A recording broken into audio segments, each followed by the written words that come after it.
going to wait just a couple more minutes. We're almost have everybody we think is going to be here.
Niall, could I have your last name?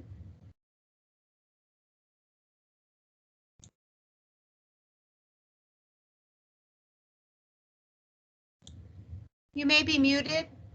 I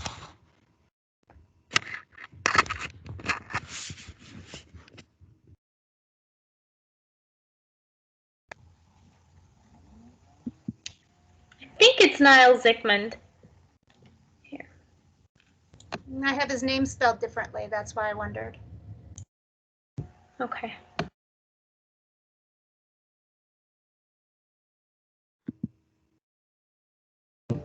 Forrest just emailed. He's having some difficulties connecting to Teams. So I'll try to help him out if I can.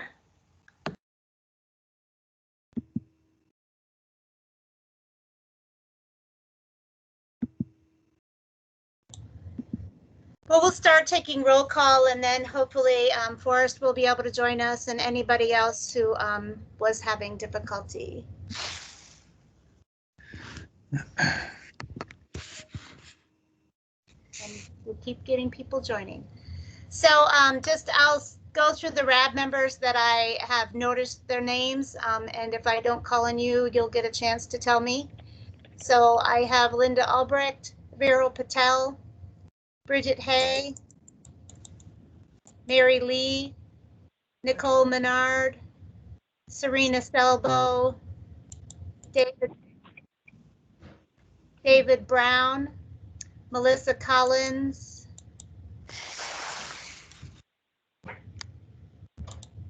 Matt Koshian, Dave Peralt, Niall Zickmund, David Yang, and Bernard Walker. Are there any other government RAB members that I didn't call?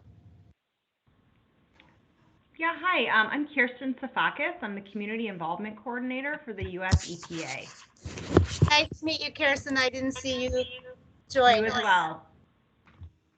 I see the cool thing is to turn our cameras off, so I will turn mine off. Yeah, we end up running out of bandwidth if everybody has their cameras on. Any other government members that I did not call or alternates? All right, I'm going to go ahead.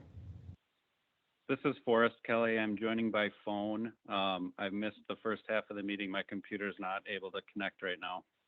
Okay, no problem for us. We're just getting ready to call the roll for the community members. So Thank you so I'll much. say who I see, whose name I saw, and if I don't call you, then you can just let me know. Marie Culhane, Tim Donakowski, Sarah France, Bobby Goldman, Forrest Kelly, Keith Mayle. That's all I have. Are there any other community RAB members that I didn't call?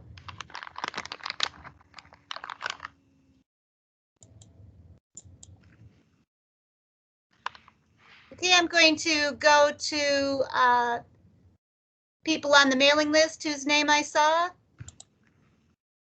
Susan Elrod, Paul Musling, Tim Molitor, Robert Wren, Kay Toy, Shannon Dunn. Is there anybody whose name I haven't called at all? Wabo Scott here. Oh, I did see you too. Well, sorry.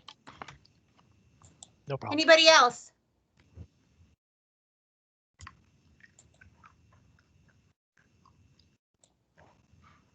All right. I was sharing the Earth Day poster from the Army just because it's almost Earth Day.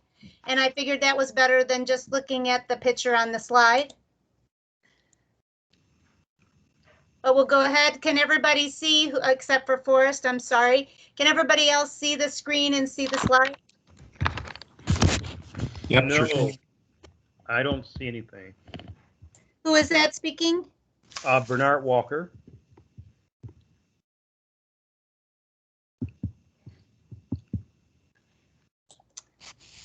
Bernard, how did you join us? I've been on for since 7 o'clock. So, and let me see. There we go. I see it now. Okay. I don't think maybe I didn't receive an invite once I was on or something. But anyway, I see everything now. Okay, no problem. I'm going to mute you for right now, and you'll just touch the unmute button up at the top when you're ready to speak. It looks like a microphone. You want me to click it? Is that what you said? No, I'll go ahead and mute you, and you can mute it if you want to speak. Okay. Forrest, can you officially call the meeting to order and note the time that the meeting begins for the record? And do you have any opening comments that you want to make before we begin?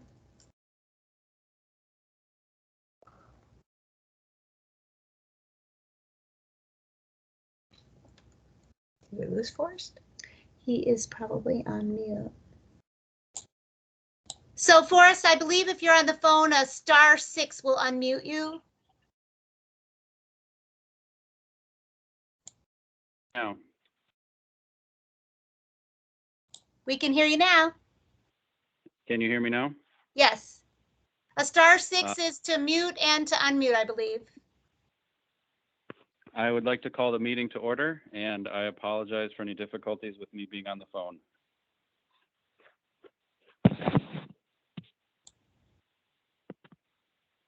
Do you have any opening comments that you want to make, Forrest? Not at this time, thank you. Okay, then we'll move to the agenda. And if you're a RAB member or on the mailing list, you should have received these slides in your email if you can't follow us on the computer. But basically, we're going to go over the minutes of the last meeting, old business, the cleanup status update, new business, and discuss our agenda for the next meeting and any public comments. And Kathy, since the last meeting was RAB administration, can you go over old business? So we sent out the draft minutes, and then we did receive some administrative changes, so we sent them out again. Does anyone have any additional changes to the RAB minutes from the February meeting?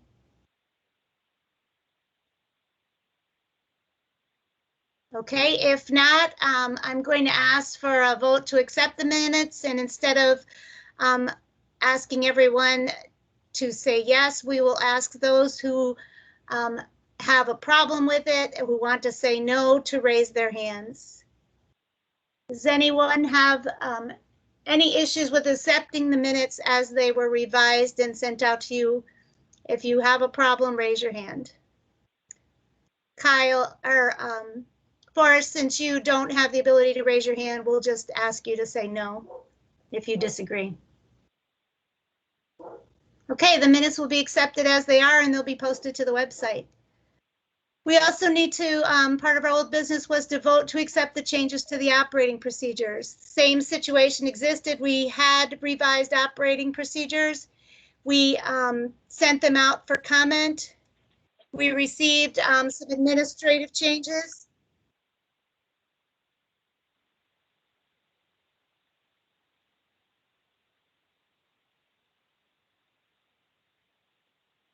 Who just joined us? This is Josh Straka with Congresswoman Betty McCollum's office. Nice to have you. Welcome. We were just in the, are you able to see the screen with the slides? I was not able to log in via Teams, so I'm calling in. Okay, then you also did not receive the slides by email then. If you're willing to give your email over the phone, all the people in the meeting will hear it, but Kay can then email you the slides so that you can follow along if you'd like. Say Kay? Yep. This is Dave Pearl. I actually have Mr. Straka's email. If you want to shoot me, I can shoot it to him too if you like. Sure. If he doesn't want to give it over the public meeting. Okay, David, you should have Awesome. gotten in your email as well. Yep, I did. I'll shoot it over to Mr. Straka Yep. right now. That's Okay, perfect. Thank you. No problem. And Kathy, the slides are also on the website. That's true, yes. If you go to www.tcaaprab.org, they're on the front page. Either way works. So we're on old business. So the second old business to discuss was the operating procedures. We sent them out, revised as we had discussed in the February meeting. We received some administrative changes. We sent them out again. So I'm going to ask for a vote to accept the changes to the operating procedures. Again, just to make it easier, if you disagree, please raise your hand. If you agree, no action is necessary. So all those who disagree, please raise their hand, or if you're on the phone, you can just say no.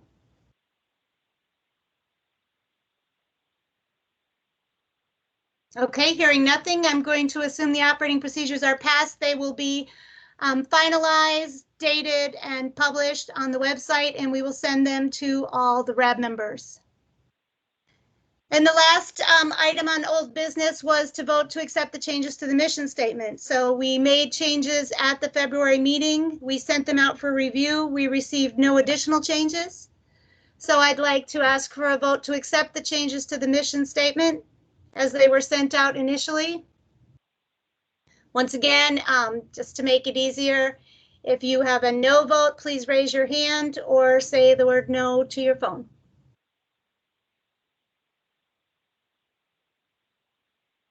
Okay, I'm going to accept the changes to the mission statement as they are. Again, they'll be dated, published on the web, and distributed to the RAB members. That's all the old business I had. We'll go on. So this is just the general map showing you the TCAAP boundaries because we wanted to remind everybody. And things we've done. One of the things that we've done is the groundwater sampling update. In February, we submitted the draft final 2020 APR to the regulators, and once it is approved, we will post it on the website. As part of our annual update, we sampled 228 Army monitoring and extraction wells and 2 commercial wells. And this is the data that we use to update the plume maps and monitor the plume. Our groundwater monitoring plan is approved annually by the EPA and MPCA, and the results are documented in the APR. And once it is approved, it will be available on the web. The next few slides are going to show the plume maps. This first one is the Prairie du Chien plume map, and it is using the FY 2020 data. And so this next slide is the Jordan plume map.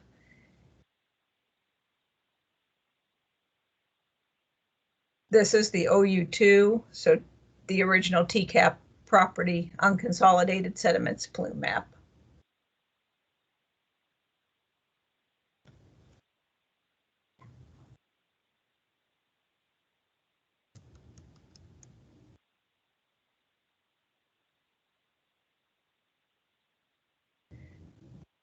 So as part of our annual sampling, every 4 years, we sample all of the commercial, industrial irrigation wells, and this was done in 2020.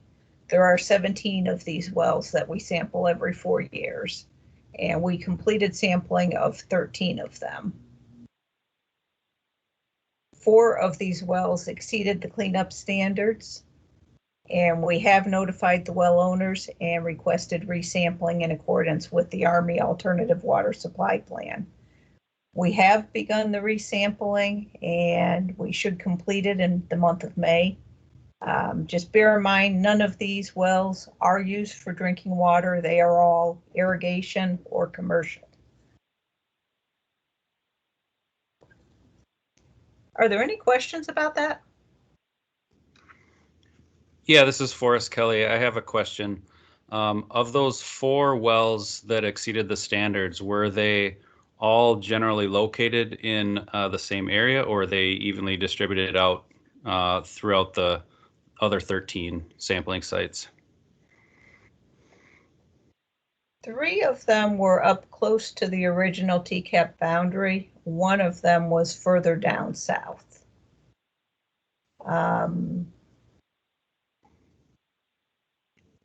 Are the locations of those wells that were sampled included in these documents? It is in the APR, the locations in a map that shows what wells exceeded. Perfect. Thank you. Any other questions?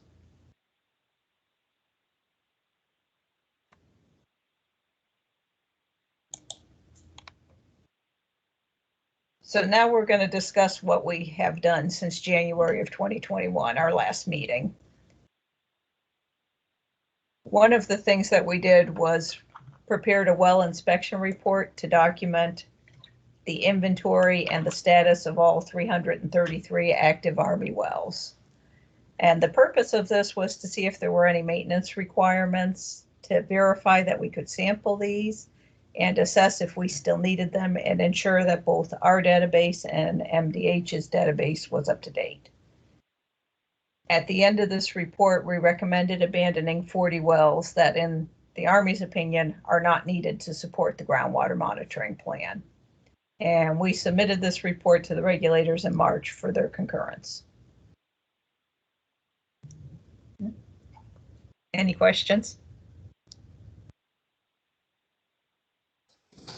I do have a quick question. This is Dave Pearl from Arden Hills, if that's okay. Sure. So the wells that you're talking about, are they the wells that you're abandoning because they're no longer needed specifically on TCAP, or are those in those areas surrounding TCAP you mentioned? Some of both. There are quite a few on TCAP that we don't need, but some of them are in the OU1 and OU3 area. Okay. Question? I think so. So I may have misled Mr. Stracker earlier, by the way. I thought I had the slides, but I think I just had the agenda slides, so I'll have to go on the website and find those as well. Okay, it should be right on the homepage, www.tcaprab.org. And it's talks about the meeting, and then underneath are the links to the last minutes, the operating procedures, the mission statement, and the RAB presentation.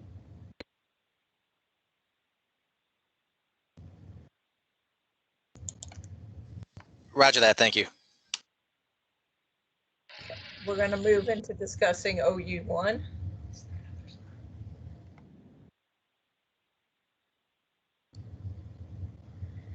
So the rep. I don't think so.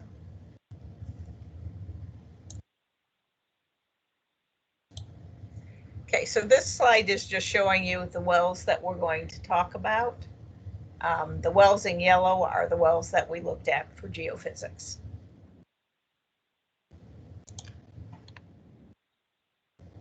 The remedy that we have selected for the groundwater in OU1 is a groundwater treatment system which began operating in May of 1990. And the Army wanted to make sure that New Brighton's treatment system was removing the contamination from the groundwater effectively and efficiently, so the Army completed an optimization study to determine if it was possible to increase the amount of contaminant removed by locating a well closer to the center of the plumes. The locations in yellow on the map were the wells that we used to gather the data we needed to be able to determine if this is the best location for a new well. The Army has presented this data and discussed the results with New Brighton, the EPA, and MPCA, and we'll be discussing it with the other stakeholders tomorrow. Once the well location is finalized, the Army will fund and New Brighton will install a new well. Any questions on that?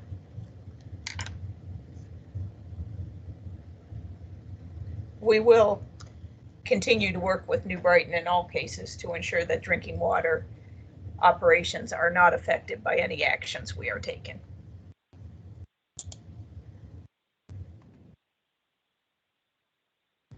And now we're going to discuss the actions within OU2.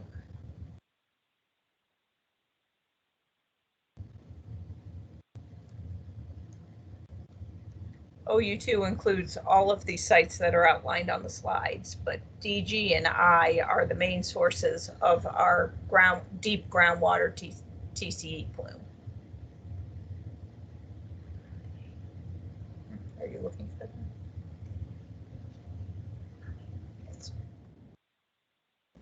So just like at OU1, we've been trying to optimize OU2 and increase our ability to capture and treat contaminants.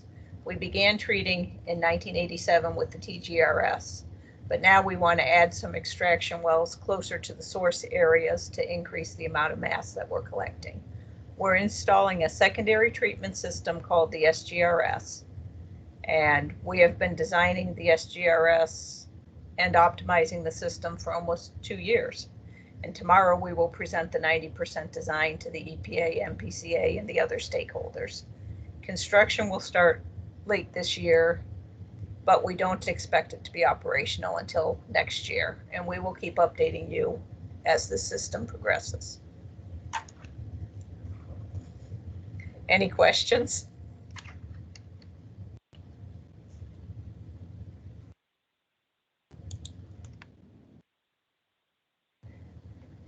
This slide is showing you the current piping for the wells to take the water to building 116, which houses the TGRS system.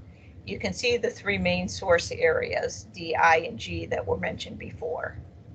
When we're done with the SGRS system, the wells over here on the boundary will still go to TGRS for treatment, but the wells at site D, G, and I will be rerouted to the new SGRS building for treatment. This slide shows you the current plan for the SGRS piping. As you can see, we're adding new piping, which is shown in blue, and keeping the old piping that is shown in orange. This will bring the water for the treatment from the wells near the source areas, D, I, and G, into the new SGRS building.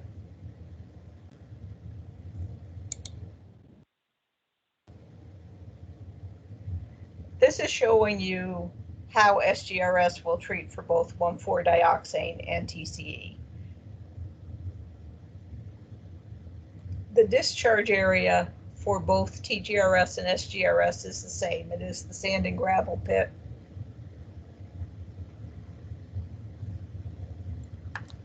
Any questions? Oh, Forrest has his hand up. Forrest, did you have a question? Yep, this is Forrest. So this treatment facility, building 116, you called it, that is currently where there's a treatment facility, and then you're also improving and upgrading that system to this secondary treatment.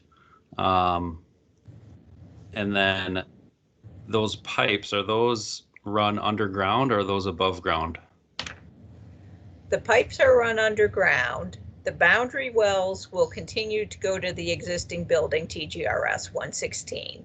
The source wells will go to a new building with a new system, which has both an oxidation system and an air stripper, so that we remove both the 1,4-dioxane and the TCE at the source.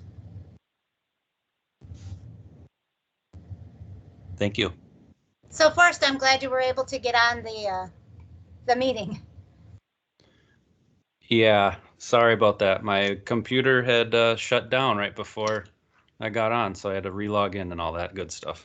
Yeah, we're used to it. It happens to us all the time.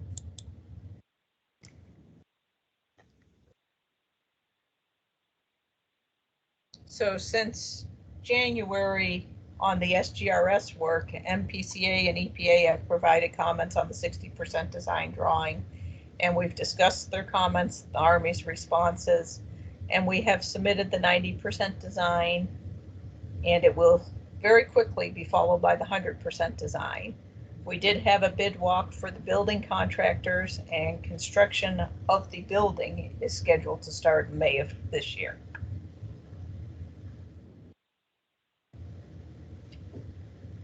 Looks So, like there's a question. Matt Koshin has a question. go ahead. Yeah, thank you. And maybe you'll get to this, but I think I heard you say that both treatment systems, the effluent goes to a sand and gravel pit. Is that right? Yes, sir. And what is the fate of the water after that? Is there surface runoff? Does it infiltrate? It infiltrates. Thank you. You're welcome. Any other questions? Sorry, but a follow-up. Will you show where that location is, the sand and gravel pit? I think it is shown on the slide. It's where, no, go to the one with the blue and the orange. It should be right up there, right? I can't read it. Yeah, I can't read it either. That shows the pipe that goes north towards the gravel. It's this one, right? Yeah, it's further Yes, north. I think the That's- sand and Yeah, gravel it's pit not is on the actually figure. off the end of the drawing. Let's see if we can see it on a different drawing. It might be easier. Yeah. Tim, do you have a map that you'd be able to share?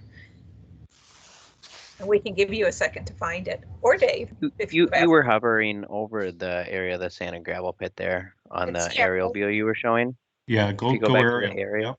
Area view. There you go. It's yep, right in there. Right here. Where a little bit further southwest This? to the west. West. There you go. My That area right awesome. there. Thanks. Is that about right, Dave? Yep, it is. That west edge of that body of water. Okay, thank you. Appreciate it.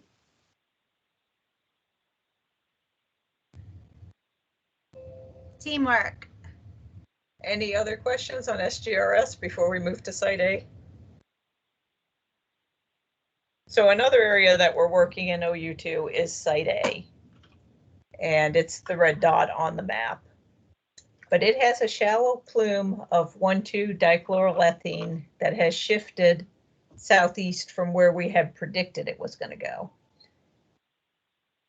There was a vapor intrusion study that was done in 2013, and it was negative, but because the plume has shifted, we are redoing the study of the area, and we have already completed the heating month study in March. In May, we'll do the non-heating month. At the end of the study, we will install 2 additional wells at Site A, which is on the next slide. No, it's not. It's there. Okay. So the wells are shown in orange on the map that was there and has now gone away. We'll bring it back up in a couple slides. Okay, so this slide is just so that everybody understands what we mean when we say that there may be a potential for vapor intrusion. You'll see the map in a couple slides that there are some residents that are near this plume, and there is a potential that vapors from the plume can get through cracks in the foundation and into the walls and trapped in the home. This is what we want to ensure is not happening. We did complete the vapor intrusion study in 2013, and it was not a problem. But because the plume has shifted, we wanted to make sure it is still not a problem. And this is just a graphic that shows you what I just said.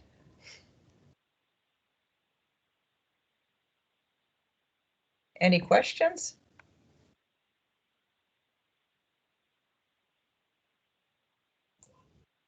I have a question on the homes that are potentially impacted.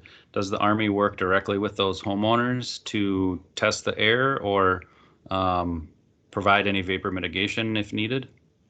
If needed, yes, but it was negative in 2013 and the plume has attenuated some since then. So we really don't think it's a problem. Our main issue was that our wells were no longer in the right path of the plume. So we are currently doing some DPTs to get vapor data. That's how we got it in March and how we'll get it in May. And that lets us get the data from the soil without having to bother the homeowners. If we had any hits, at that point, we would contact the homeowners and do samples within the house. But again, we don't think there will be any. Thank you. I can't read that from here. Proposed monitoring wells. Okay, so the orange dots are still the proposed monitoring wells.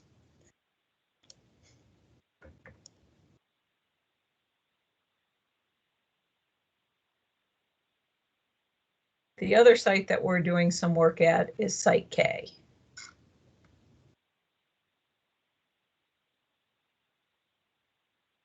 In Site K, there is a shallow groundwater TCE plume, and we have begun a treatability study to see if we could use bioremediation to remove a higher volume of the TCE contamination. The study will take about 3 years, and as part of it, we will be installing more groundwater wells at Site K. The small map. Okay, Site K is the red dot. The small map shows where Site K is in OU2, and the bigger map is showing you the outline of the TCE plume at Site K. This is in dots because it's estimated based on the 2014 data. Since then, we demolished a building and removed the concrete slab, which allows us much better access to the shallow plume that was under the slab. And we can now monitor the water quality in the plume easier, and we can try a whole lot. We can try different bioremediation treatments there as well. USGS is doing the treatability study, and we'll have them come to a future meeting and present information about their study. Any questions?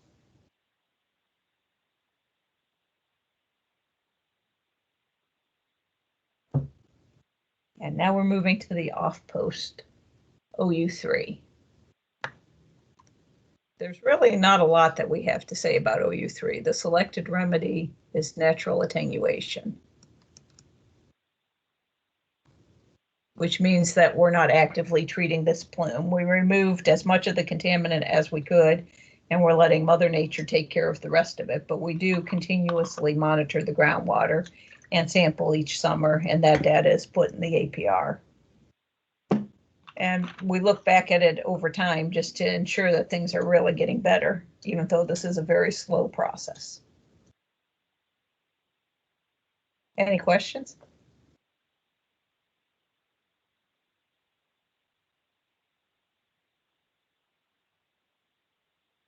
And so the final cleanup area we're going to update you on is Round Lake.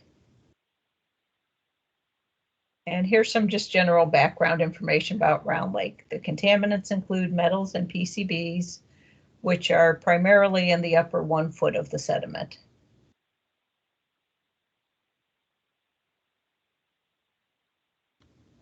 The Army has been working with the EPA, MPCA, U.S. Fish and Wildlife Services, and MDNR for quite some time. We've done a number of studies over the years, but in March 2020, we finally have a approved supplemental remedial investigation and feasibility study that was accepted by both MPCA and US EPA, our federal facility agreement partners, and has been released to the public in the admin record and on the website. All parties have agreed to use the mean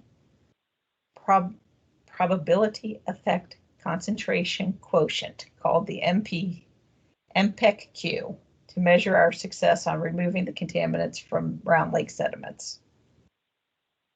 I really struggle with that acronym.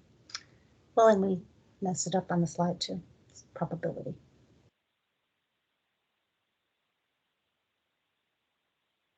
So this map is showing the MPEC-Q levels the last time the Army sampled Round Lake. The current remedial action objective is to get to an MPEC-Q level of 0.6 or lower throughout Round Lake. This should minimize the adverse effects to the benthic organisms and to the waterfowl that eat the benthic organisms. For those who are new, the benthics are the critters that live on the bottom of the water body or in the sediments. Most of these animals lack a backbone and are called invertebrates. The abundance, diversity, biomass, and species composition of the benthic invertebrates can be used as indicators of the changing environmental conditions. Both MDNR and U.S. Fish and Wildlife Services have list of the benthics on their websites, and you can go to dnr.state.mn.us or www.dot.fws.gov and search either site for aquatic invertebrates. And both sites have a lot of great information.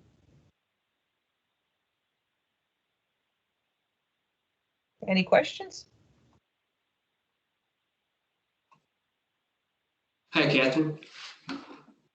This is David with the City of Shoreview. I was wondering if you guys would be uploading these maps to your website, just bigger versions of them. The report itself is on the website, and all of these maps are in the report. Okay. I'll take a look. Thank you. You're welcome.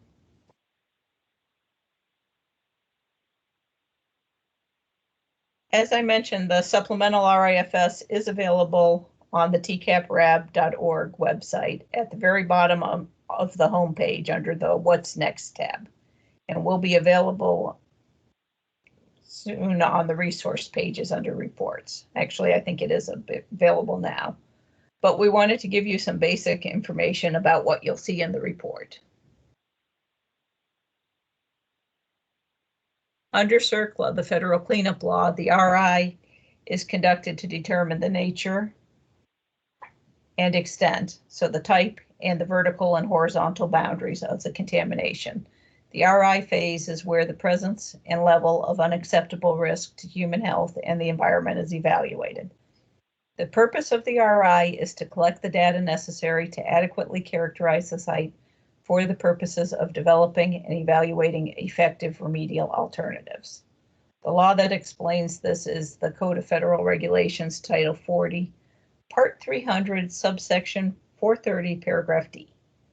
The feasibility study then documents the alternatives that the Army developed to address any unacceptable risk to human health and the environment and evaluates these alternatives based on an established set of 9 EPA criteria.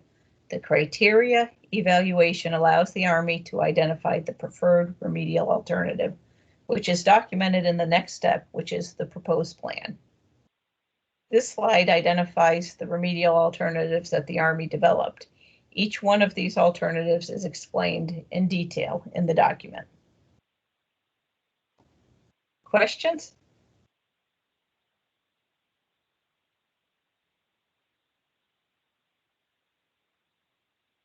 This slide shows you the 9 criteria the Army is required by law to evaluate and compare the remedial alternatives. The criteria are explained in detail in the document.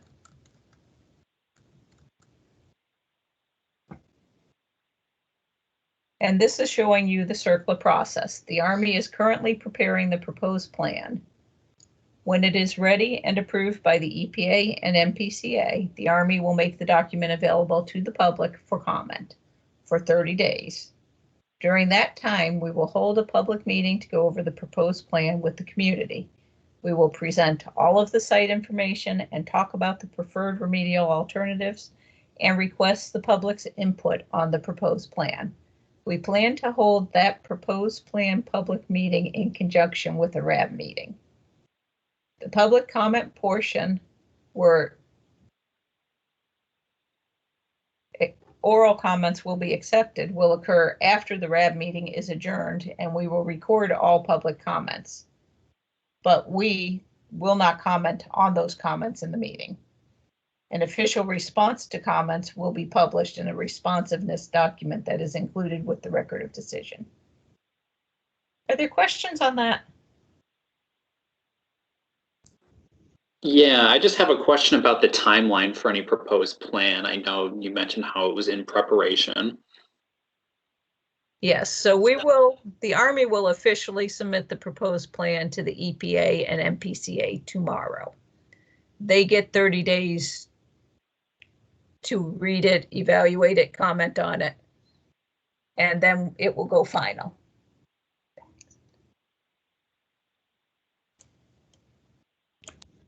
This is Forrest. I have a question. So you said you're presenting the proposed plan tomorrow. Will it then be available to the public, or is it currently available?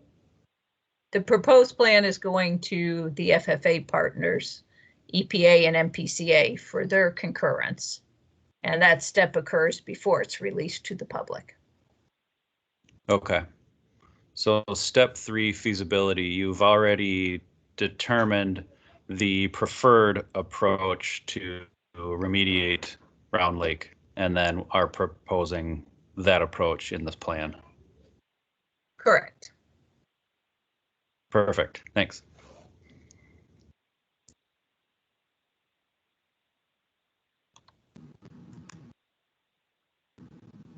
Hey, Linda, this is Viral Patel of EPA. I just wanted to clarify, my understanding of the FFA was that EPA and MPCA have 40 days, not 30 days. Could you clarify?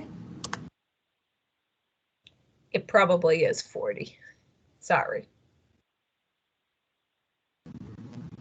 Okay, thank you.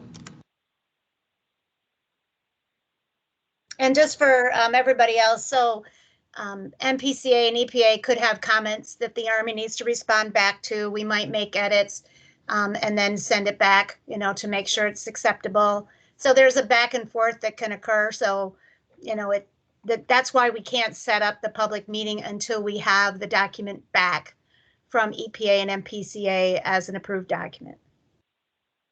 That makes sense? But as soon as we have that, then we can set up the public comment period. We can establish the date of the public meeting, and we will let you all know as soon as we can. Hi, this is Melissa Collins from DNR. I'm just curious, will you also be sending that to Fish and Wildlife Service and DNR as a courtesy since we're stakeholders, or will we be waiting until after the 40 days as well?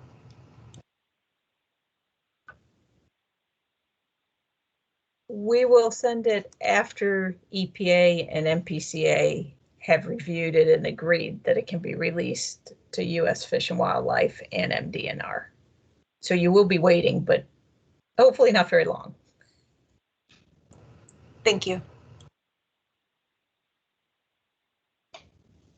This is Forrest again. Is there, is the feasibility report, the previous step, is that document available on the website? Yes, sir, it should be.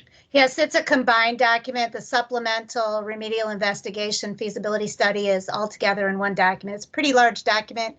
If you have any problems downloading it from the website, just shoot us an email. We can figure out a way to get it to you. I mean, there is some document transfer methods that we can use for large documents, but hopefully you can get it right off the website. Thank you. Any other questions?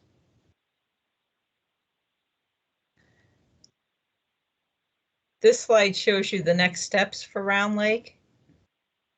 Once the proposed plan is approved, we will accept written comments for 30 days. We will accept oral comments at the public meeting, and we will respond to all comments in the responsiveness document. Once all comments have been considered, the Army will publish a record of decision that documents the alternative that was selected after all input was considered.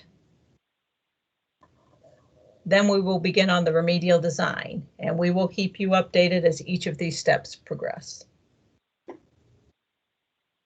Any questions?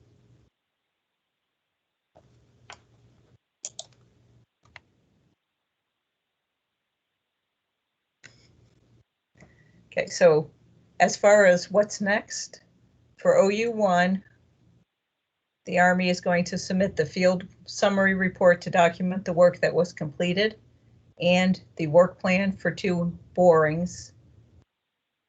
We will complete the borings and propose a new well location. For OU2, we're going to complete the vapor intrusion investigation at Site A in May. We have begun the USGS 3-year treatability study at Site K, and we will begin construction of SGRS. OU3, we will continue groundwater monitoring. And for Round Lake, we will develop the proposed plan identifying the Army's preferred alternatives and conduct the public comment period and public meeting. Any questions?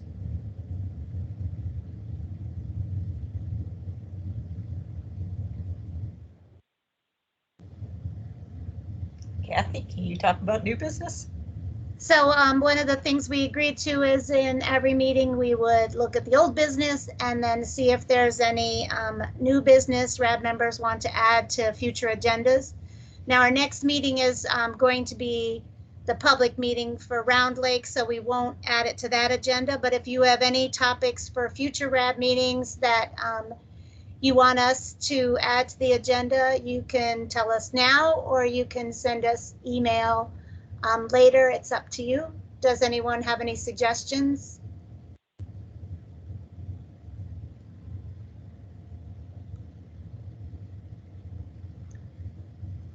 So right now, because all the operating procedures and the mission statement were approved, there really are no additional administrative requirements for the RAB.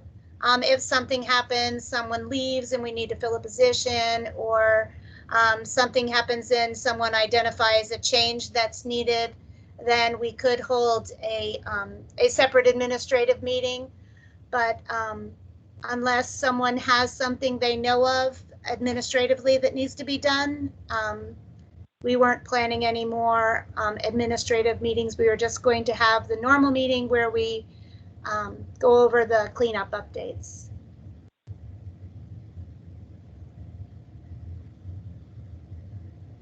Does anyone have any suggestions for how we can improve the RAB? I know it's difficult meeting virtually, and who knows, maybe in the future we'll be able to meet in person, but if you have any suggestions or recommendations for how we can do better to get the information to you, to hear your input, we sure would appreciate it. You can tell us now, or you can tell us later in an email.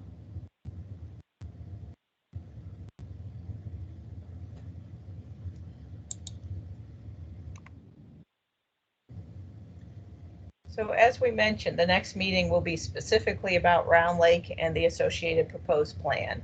We don't know the date yet because we don't know when we will get approval of the document and can begin the public comment period, but we will give you as much notice as possible.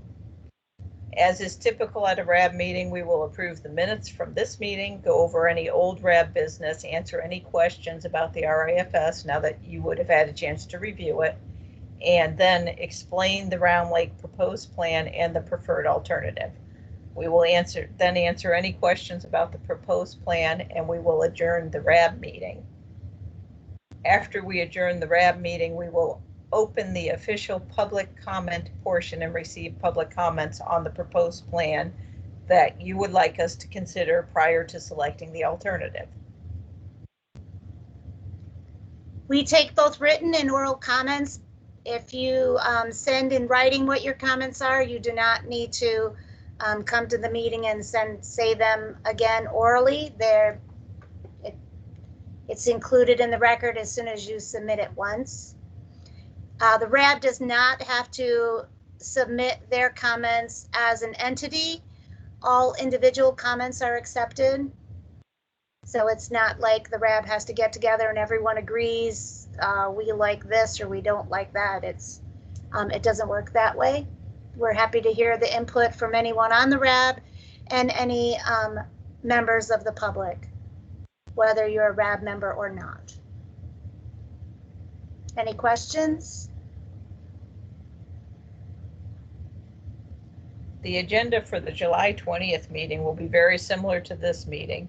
Review and approve minutes for the proposed plan meeting, go over old business, give you a cleanup status update for everything that has happened between April and July, and talk about any new business, go over the agenda for the October meeting, and then take any public comments you have about the RAB, the cleanup program at TCAAP.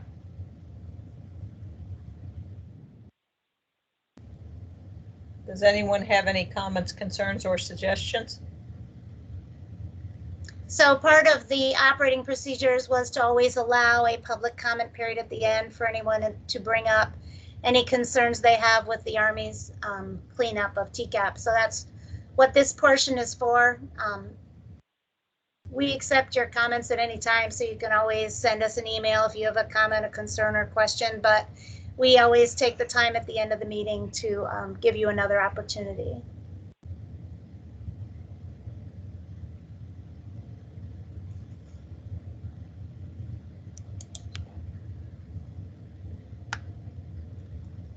So this concludes the RAB meeting. Forrest, can you officially adjourn the meeting and mark the time the meeting is adjourned? I adjourn the meeting at 7:56 p.m.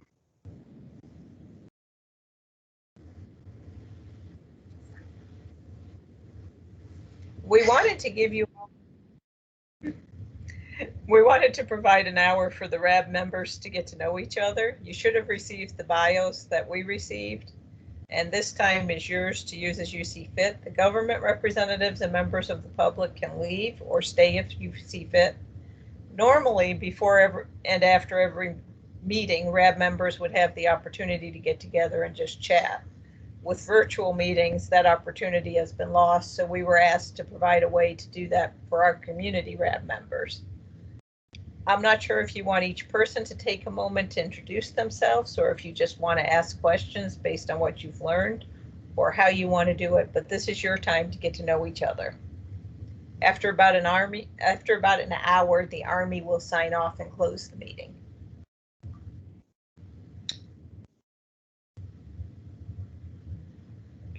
Thank you.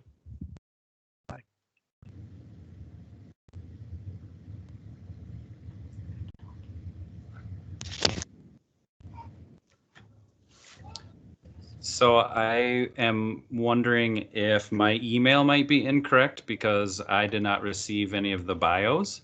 So I haven't had a chance to review any ones that were submitted. Okay, Forrest, so I probably spelled your name wrong because I can never remember if it has one R or two.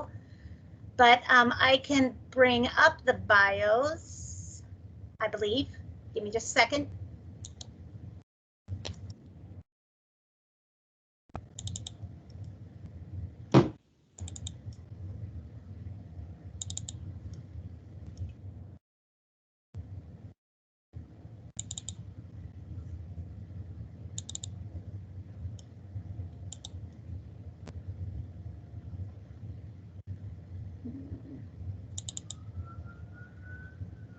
That's not it.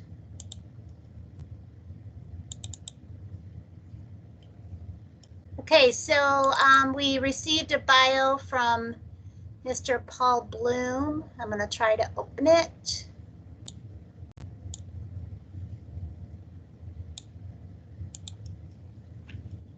And Forrest, are you able to see this? Is everybody able to see this? Yep, I can see that. So it looks like Mr. Bloom has some special skills that could help you dealing with soil, water, and climate. And he has many years of experience. And then he talks about, looks like he's been involved with the RAB since it began.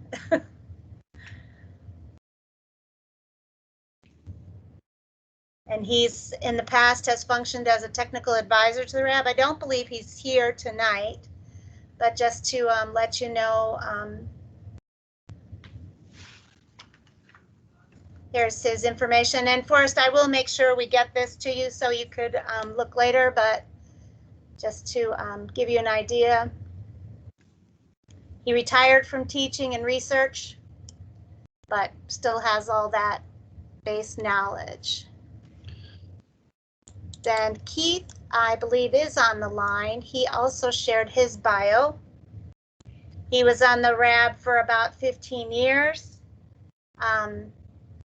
Another person with some skills that could be very helpful. He's an engineer. He lives in New Brighton and drinks the water. He's studied TCAAP extensively, even beyond the RAB.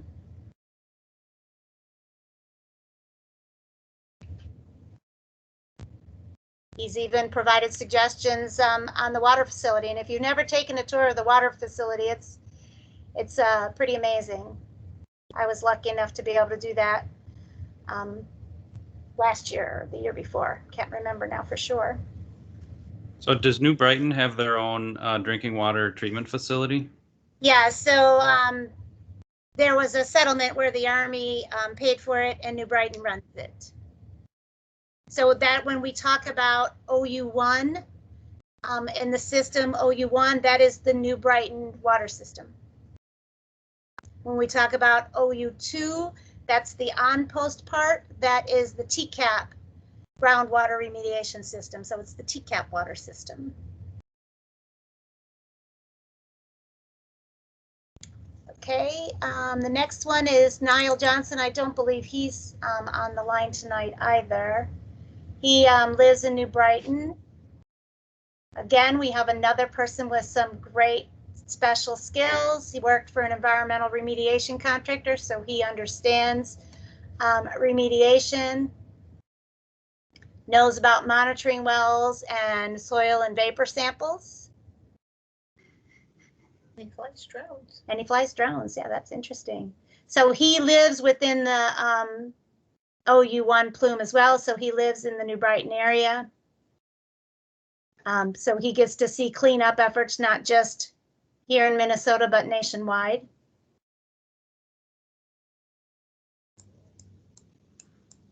The next one we have is Tim Donikowski, and he was on the line. Another one with some special skills. You guys are really lucky. So he's a retired public health specialist, worked for OSHA, worked for MDH,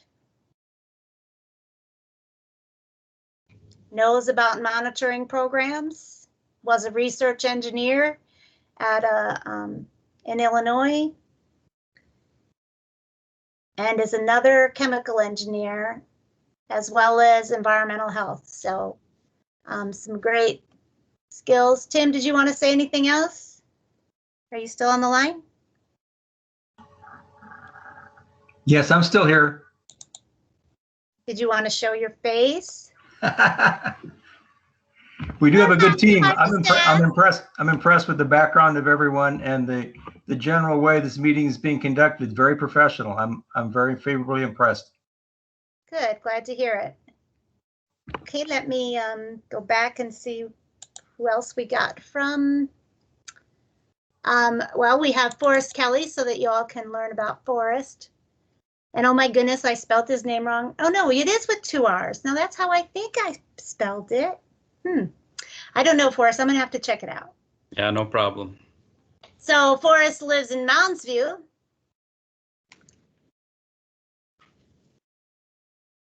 Another person with special expertise in water resources. Familiar with contamination from past use. Familiar with permitting, that's always good. And he's particularly interested in the Round Lake cleanup.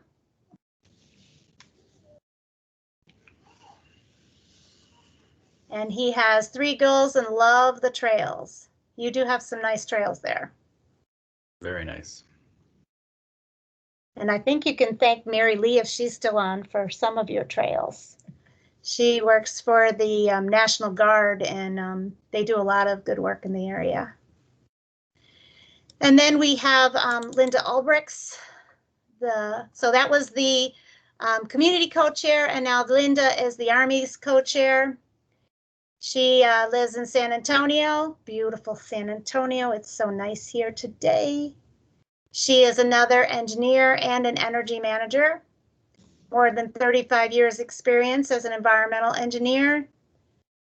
And right now she's serving as the environmental support manager for the U.S. Army Environmental Command.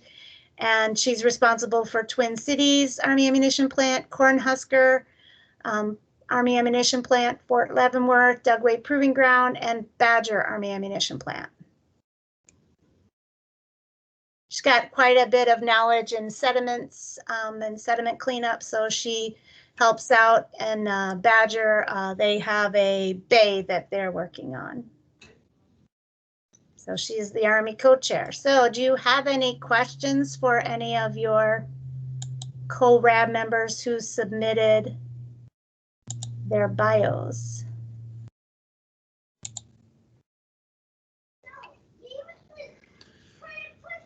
Sounds like a lot of expertise and many years of experience. So I'm excited to learn from all of that experience. And I can tell you that is not the norm. We have many RABs who don't have people with that kind of experience, and they have to depend on other organizations to help them better understand the technical documents. So I did want to, so I know that Forrest had some issues with the website, and I know Kyle Axtell had some issues with the website, and we have not been having a problem. So we're not sure. We're going to bring it to our contractor's attention again to see if there's anything we can do, but we don't know why people are having these issues. So at the very bottom, so I wanted to show you, so this public involvement is where you'll always see information about the RAB meeting. And any of the documents that we have for review will always be here. So if you don't get an email for any reason, they're always on the homepage for you. And then under what's next is where we post any other documents. So that report that we've been talking about, the supplemental remedial investigation feasibility study, that's where you can find it, is that bottom link. It is a fairly big document. It does take, I mean, I'm on pretty fast speed internet and it takes a little while to load.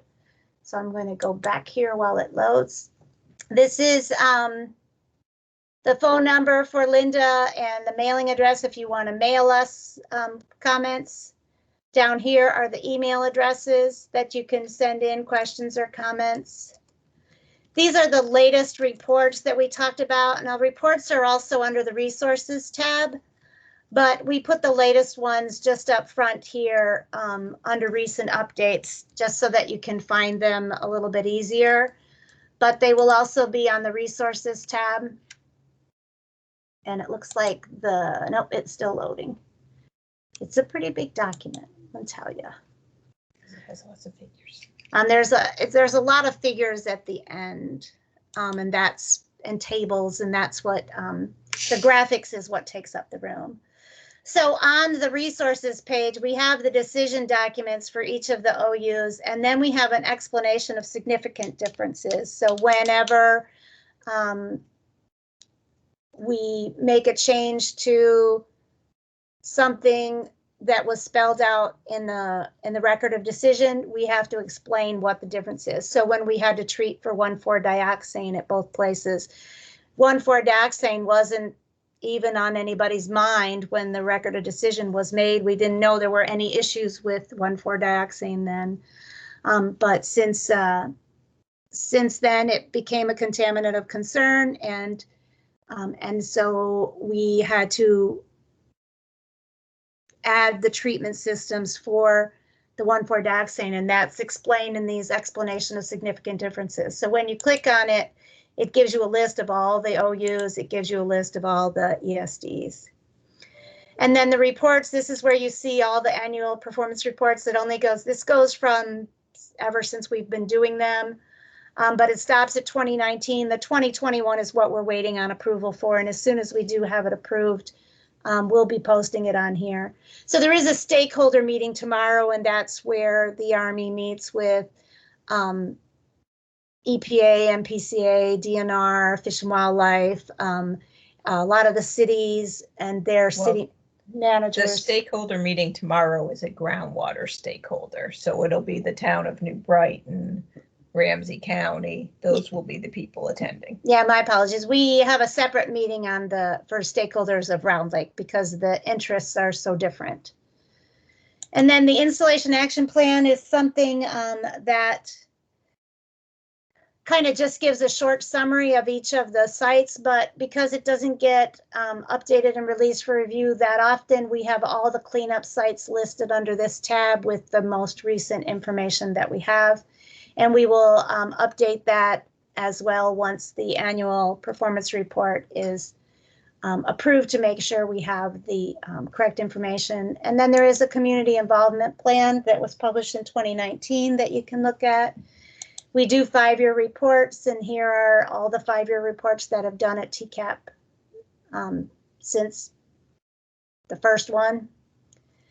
And this talks about institutional controls, and this is where the 2013 vapor intrusion report is. And when we complete the new vapor intrusion report, it'll be there as well. So if there's anything else people had asked about the maps, we added some of the maps here. This is the big one, and then let's see, I think that, yeah, this takes you to the last performance report so that you can see all the maps in there. And let me see if the SR, there we go. So the Round Lake SR IFS has, I didn't know it was that big, but it says it has 22,228 pages. I'm not sure that that's true, but it does have a lot of pages. But if you are patient, it will download for you, and you can review the document. There is, for those who are not engineers or familiar with everything, there is an executive summary that tries to explain in less technical terms what the situation is, but then all the technical data is in the report as well. If I can get it to go down a ways, you'll see all the, I'm talking, there are lab reports and geophysics data, and specific data. There's no geophysics. That's it. No. Oh, not no. Round Lake. Oh, okay. I forgot we're doing Round Lake. I'm sorry. So there's lots of data in here about what the Army has studied on Round Lake.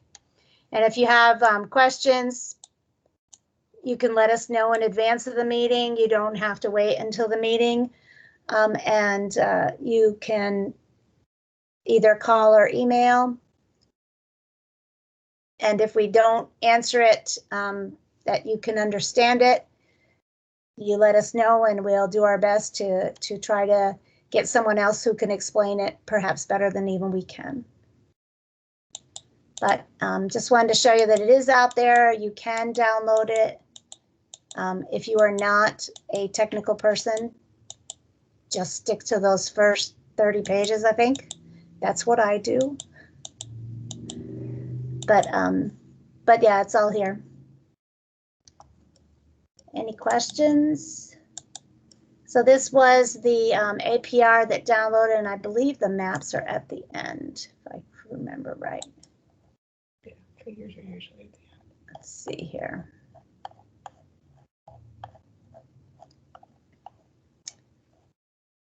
So yeah, somebody asked if there were larger versions. There are. And you can actually read the numbers if you zoom in. Shows the plumes even better. And I think there are even more. I may have skipped some when I was flying past. But if there's something you think needs to be on the website that isn't, or something you think we need to include, we tried to include in the briefing a map to kind of orient you before we talked about that particular area, just to make sure you understood where we were talking about. So if there's some way we can improve it, make it easier, you just need to let us know. So my main issue now is with the website, it asks me to download a Flash player, and then I click no thanks, and then it gives me a bunch of spam sites, so I'm not able to download anything. So are you using Chrome or? Chrome, yep. Yeah, so Kyle Axtell had a very similar problem, and the contractor looked into it, and what they said was it had to do with a oh shoot, what did they call it? Malware. No, I think they called it a Chrome extension.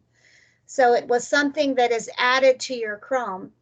Now, some people are having the problem if they Google and then go to the Google link, but if they type it, TCAAP RAB.org, they don't have that problem. And I know Kyle was able to get to the site with any browser except for Chrome. Okay. So if you continue to have the problem, though, take a screenshot and send it to us, and we will go to the contractor because they want to see what you're seeing. Usually the Army has more problems with websites than anybody, and for some reason we are not having a problem with this website, so we can't replicate it. But the contractor did look at what Axtell had, or what Kyle had sent us, and said that, you know, this is why it's happening, and they told him what to look for. I don't know if it helped him or not, but they can probably do the same for you. Sounds good. I'll try to take a screen grab of what I see. That would be great. So this is your all's time to go ahead and talk about whatever you want to talk about. Like I said, like Linda said, normally you have time before a meeting and after a meeting. I think that we might have some more bios, so hang on a second. Let me bring them up here. When the meetings were in person, Keith already. Yeah, Kay already had these, thanks. When the meetings were in person, where were they held? Mary, were they at the Guard? No, they were at the Ramsey County Public Works Building in the Marsden room. Gotcha.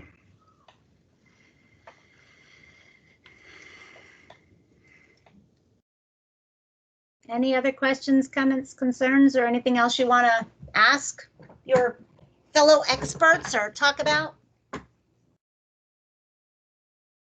And if you want the government members to leave and you just have your discussion, we can do that. And we can come back and just shut you down at 9 o'clock. It's up to y'all.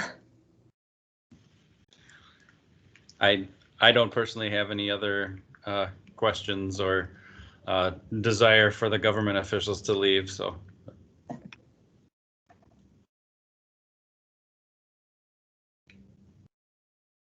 Anybody else? I know Christine was one of the people who was really interested in getting to know each other, and she had some medical issues and wasn't able to make this meeting, but she did RSVP and let us know.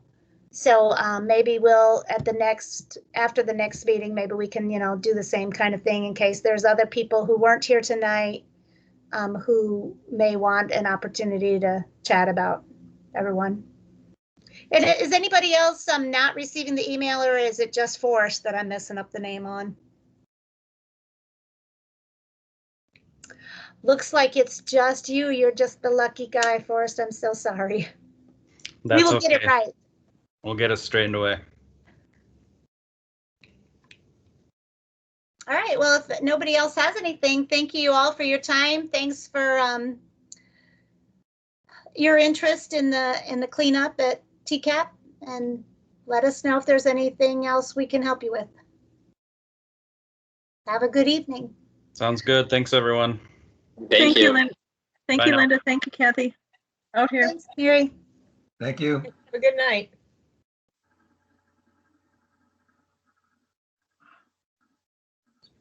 Okay, it's right there.